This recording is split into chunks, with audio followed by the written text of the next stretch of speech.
Hello students.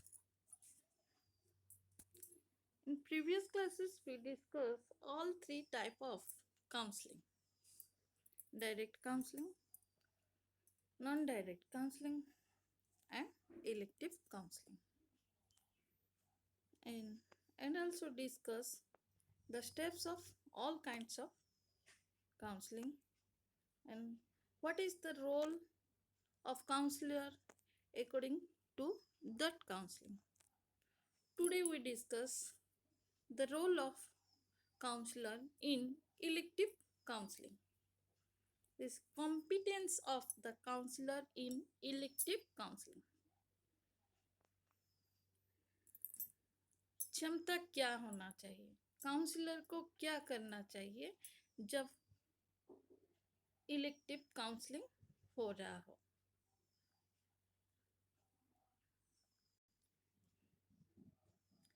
Elective counseling assumes high level competence and should never be used as a rationalization by the counselor for indiscriminate use or neglect of particular procedures advocated in other philosophies.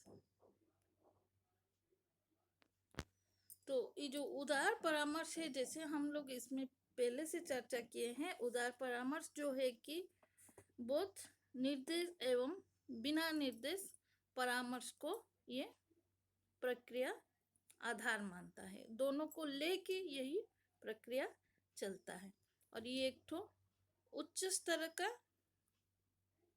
परामर्श क्षमता है. और इसमें जो counsellor का जो क्षमता है उसको जो अन्य दर्शन के साथ, अन्य दर्शन जो कहा गया है उसको उपेक्षा अगर किया जाता है तो उसके लिए उपयुक्त समीक्षा अपने पास होना चाहिए. अगर कोई दर्शन, कोई सिद्धांत को हम अवमानना कर रहे हैं तो उसके लिए क्या युक्ति हम बांट सकते हैं, क्या युक्ति स्थापन कर सकते हैं, उसको इस्तेमाल किया जाना चाहिए. The competent elective counselor is well acquainted with all other major theories of philosophies in counseling and uses this knowledge in choosing technique and in the establishment of a positive working relationship with the client. जो competent elective counsellor है, सक्षम है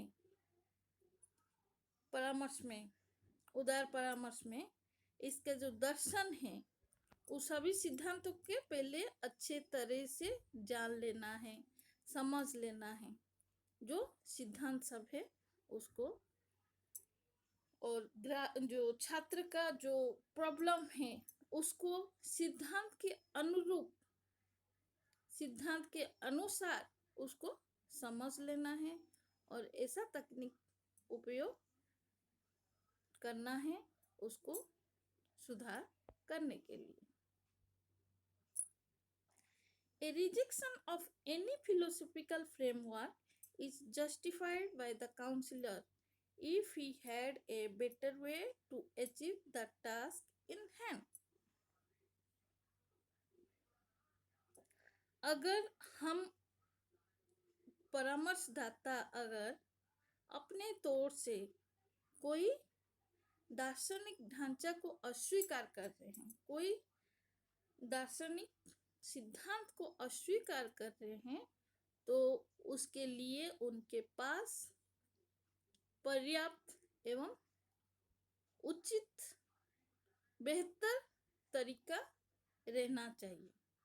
अगर उसको पूर्वोक्त सिद्धांत को अवमानना कर रहे हैं और परामर्शदाता अपने ओर से कोई सिद्धांत बना रहे हैं तो उससे बेहतर एवं अच्छा एवं उचित होना चाहिए, जस्टिफाइड होना चाहिए.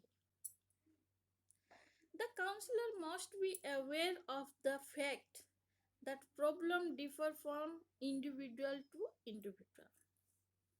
चाहे वो कोई भी क्षेत्र के परामर्शदाता हो, उनको हमेशा सजग रहना है कि जो प्रॉब्लम है, जो समस्याएं हैं, वो प्रति व्यक्ति में भिन्न भिन्न होता है।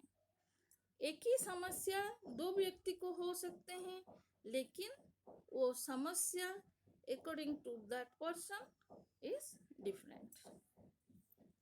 The counselee or the people must be accepted as he is and attempts be made to understand him. जो काउंसली, जो छात्र है, वो समझ पाना चाहिए कि वो अंडरस्टैंड करना चाहिए कि उसको जो है परामर्शदाता समझ रहे हैं, उसको ये विश्वास होना चाहिए। Each problem must be treated as unique. और जैसे व्यक्तिगत के अनुसार सबके क्षेत्र में भिन्न भिन्न समस्याएं होता है एवं हर समस्या अपने आप में अलग पहचान लाता है। ठीक है। All preconceived notions of dealing with all the counselees' personal problem in the same way should be discarded. जो डीलिंग किया हुआ पहले से प्रॉब्लम सब है, जो छात्र के काउंसिल के जो समस्या को समाधान करने के लिए जो पूर्वोक्त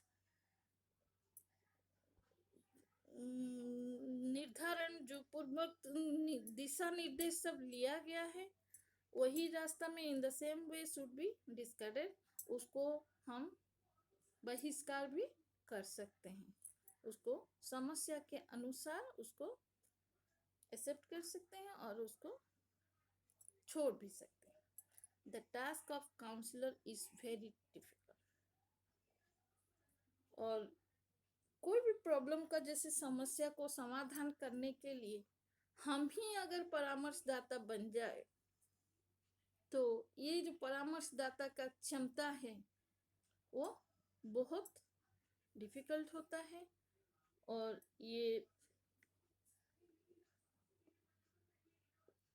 जो हम सोचते हैं कि हम इसका निदान कर सकते हैं, उसको करना उचित नहीं है, इसको डिस्कार्ड करना है, क्योंकि जो टास्क है परामर्शदाता का वो बहुत कठिन है।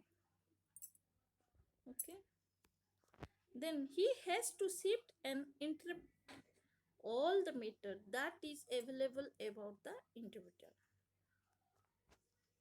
और परामर्शदाता को क्या करना है?